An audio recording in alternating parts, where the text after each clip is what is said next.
Maintenant, c'est l'heure de l'inviter sur la télévision Burkina Info. À cet effet, je reçois sur ce plateau Madame Valérie Souma, née Kaboré, présidente de FIAN Burkina, réseau mondial pour l'action et l'information pour le droit à l'alimentation. Elle est également ancien chercheur en droit public.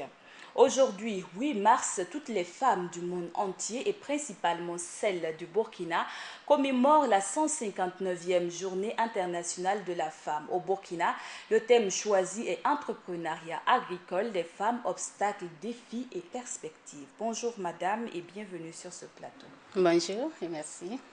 Selon vous, quel est le but recherché par le gouvernement en orientant la thématique sur l'entrepreneuriat agricole des femmes? À mon avis, promouvoir l'entrepreneuriat agricole des femmes, c'est l'objectif pour le gouvernement, c'est de promouvoir l'autonomisation, d'aider les femmes à mieux s'autonomiser sur le plan agricole. Parce qu'on constate que c'est vrai que ce sont les femmes qui participent le plus au travail de la terre, mais on constate qu'elles n'ont pas vraiment accès, elles ne sont pas propriétaires des terres qu'elles exploitent. Et l'objectif du gouvernement, c'est de promouvoir, d'encourager les femmes à s'engager dans l'entrepreneuriat agricole. Si on identifie les défis auxquels les femmes face, on va proposer des solutions pour encourager qu'il y ait de plus en plus de femmes qui vont se lancer dans cet entrepreneuriat agricole. Aujourd'hui, au Burkina, la majorité des femmes n'ont pas accès à la terre, terre qui est d'ailleurs l'apanage des hommes. Alors, quand on parle d'entrepreneuriat agricole, quelles sont les mesures que le gouvernement doit prendre en matière de titres fonciers pour les femmes? Oui, d'abord des mesures positives, donc pour promouvoir un accès plus facile des femmes à la terre. Je pense que dans la réforme de la loi foncière ici au Burkina Faso, je pense qu'il y a un quota de 30% qui est réservé aux femmes et aux jeunes qui veulent se lancer dans l'entrepreneuriat agricole, qui veulent exploiter les terres. Je pense que c'est déjà un plus, mais le gouvernement doit continuer à promouvoir justement, à adopter des mesures positives qui vont permettre aux femmes, notamment les femmes rurales, d'avoir accès à la terre.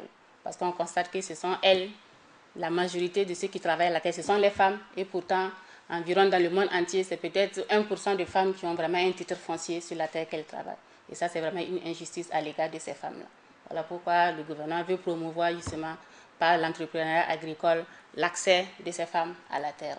Donc, et ça se fait par l'adoption de mesures positives vis-à-vis de ces femmes.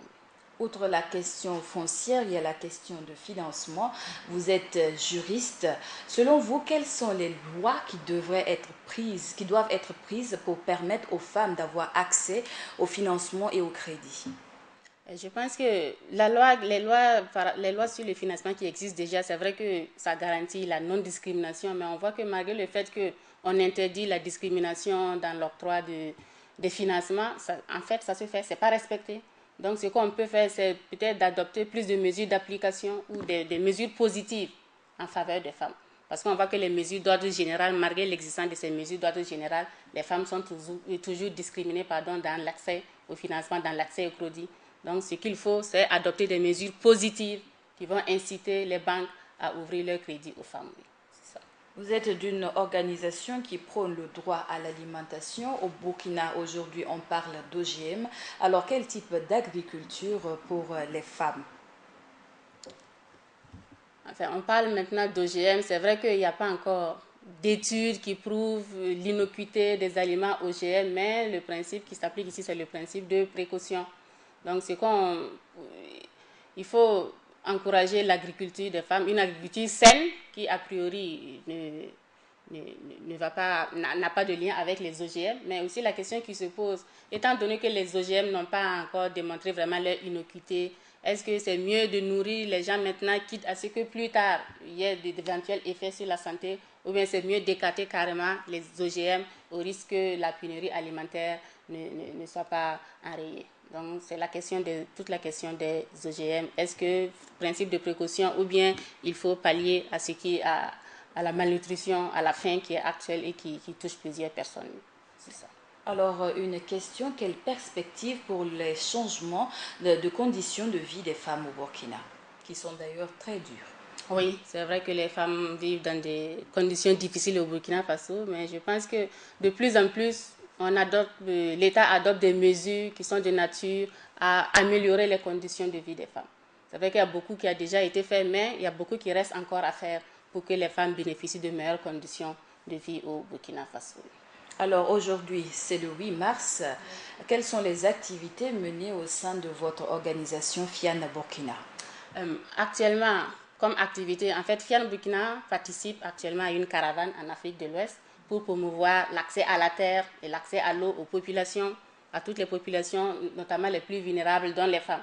Donc FIAN Burkina, en association avec plusieurs organisations de la société civile de défense des droits humains, plusieurs organisations paysannes en Afrique de l'Ouest, on fait une tournée au Burkina Faso, au Mali, et ça va se terminer à Dakar pour justement sensibiliser les décideurs et les inciter à adopter des politiques qui sont favorables aux populations, notamment les femmes, pour l'accès à la terre, pour l'accès à l'eau.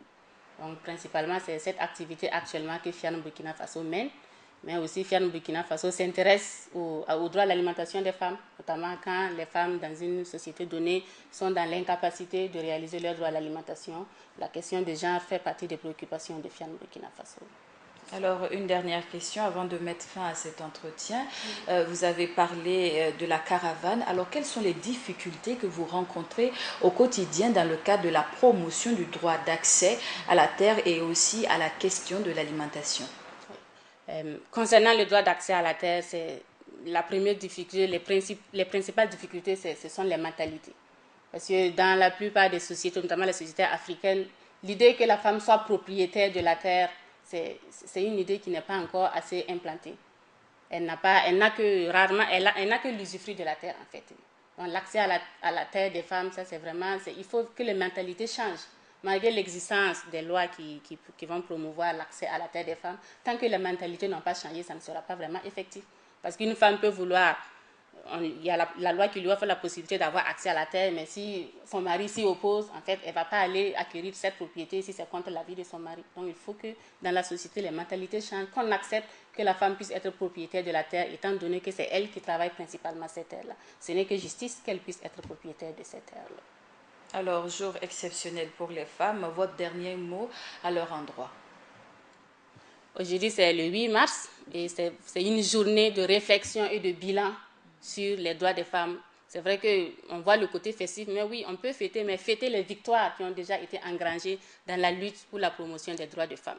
Mais c'est surtout une journée de bilan, une journée d'analyse, qu'est-ce qui a été fait, qu'est-ce qui reste à faire. Et j'invite justement toutes les femmes à réfléchir sur la question, quelles sont les voies et moyens qu'il faut mettre en œuvre pour que les conditions de la femme puissent être améliorées de plus en plus, puisqu'elle bénéficie de meilleures conditions de vie sur cette planète.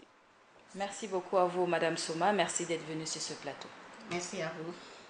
C'est tout pour cet entretien avec Madame Valérie Soumane Kaboré, présidente de FIAN Burkina, réseau mondial pour l'action et l'information pour le droit à l'alimentation. Entretien qui met fin au journal du 13h sur la chaîne Burkina Info. À jour exceptionnel, une conclusion exceptionnelle. Alors, weo parba bandor ni yazura, wena korvere, alaka sanwere hirana.